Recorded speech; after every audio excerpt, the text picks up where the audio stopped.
Genesis chapter 7. The Lord then said to Noah, "Go into the ark, you and your whole family, because I have found you righteous in this generation.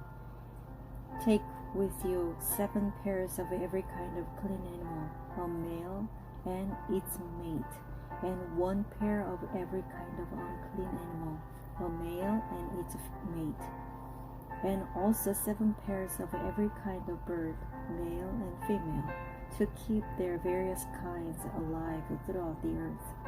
7 days from now I will send rain on the earth for 40 days and 40 nights, and I will wipe from the face of the earth every living creature I have made." And Noah did all that the Lord commanded him.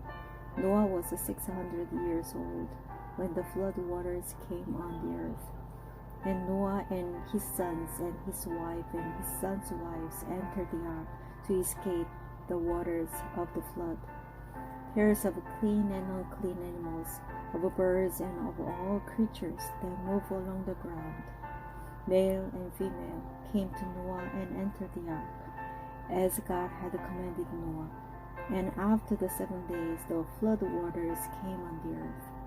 In the 600th year of Noah's life, on the 17th day of the 2nd month, on that day all the springs of the great deep burst forth, and the floodgates of the heavens were opened, and rain fell on the earth 40 days and 40 nights. On that very day Noah and his sons Shem, Ham, and Japheth, together with his wife and the wives of his 3 sons, entered the ark. They had with them every wild animal according to its kind, all livestock according to their kinds, every creature that moves along the ground according to its kind, and every bird according to its kind, everything with wings. Pairs of all creatures that have the breath of life in them came to Noah and entered the ark. The animals going in were male and female of every living thing, as God had commanded Noah. Then the Lord shut him in. For 40 days the flood kept coming on the earth, and as the waters increased, they lifted the ark high above the earth. The waters rose and increased greatly on the earth, and the ark floated on the surface of the water.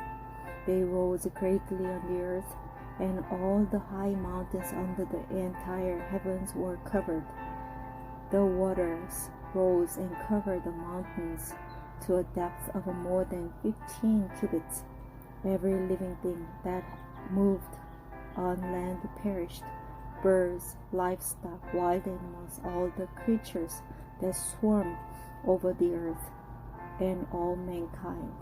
Everything on dry land that had the breath of life in its nostrils died. Every living thing on the face of the earth was wiped out, people and animals and the creatures that move along the ground, and the birds were wiped from the earth. Only Noah was left and those with him in the ark.